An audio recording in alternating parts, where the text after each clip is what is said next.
Good morning, John. A couple of days ago, President Trump shared a former map of Dorian, the hurricane's projected path. First, hats off to the people at the NWS who do hurricane projections, because the 3-day forecast, which is the most important for evacuations, has been spot on for this entire hurricane, and that has saved lives. Second, the Sharpie mark.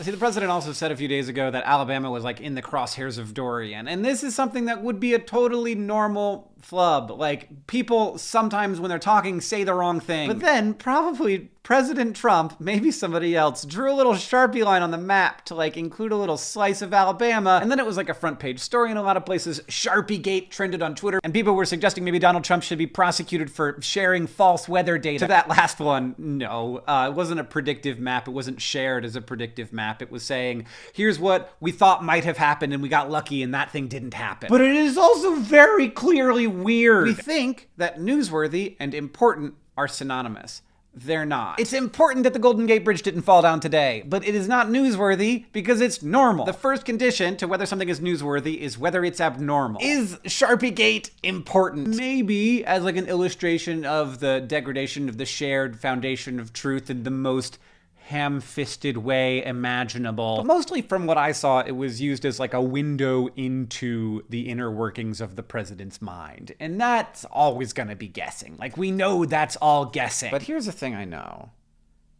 It's easy to say that President Trump is bad at everything.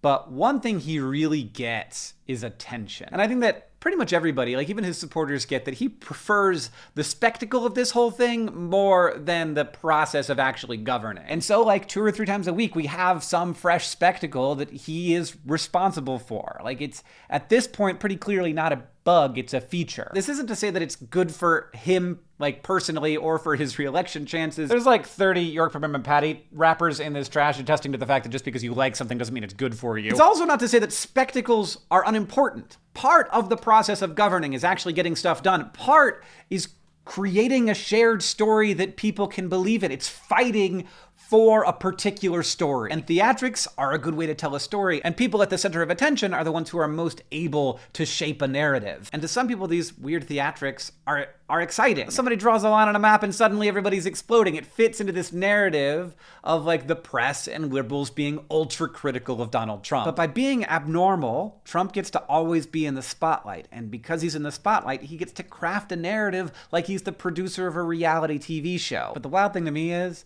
the only story he seems to want to tell with this great power he has is one about himself. One where he's the ultimate and only savior, one where everyone has to be loyal to him or else, and one where he's always right, even when, like, it's clear he made a mistake. Ultimately, I think this is why we're so exhausted. Not just because, like, we remember a time back before we had to be paying attention to this and there was some fresh new spectacle coming out of the Oval Office every 2 freaking days, but because the spectacle is ultimately always about the same thing.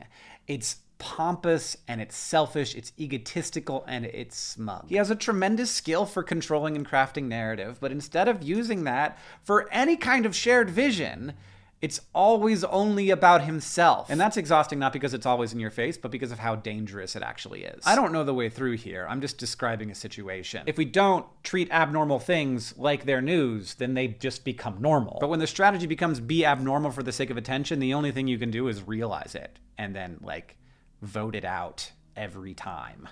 John, I'll see you on Tuesday.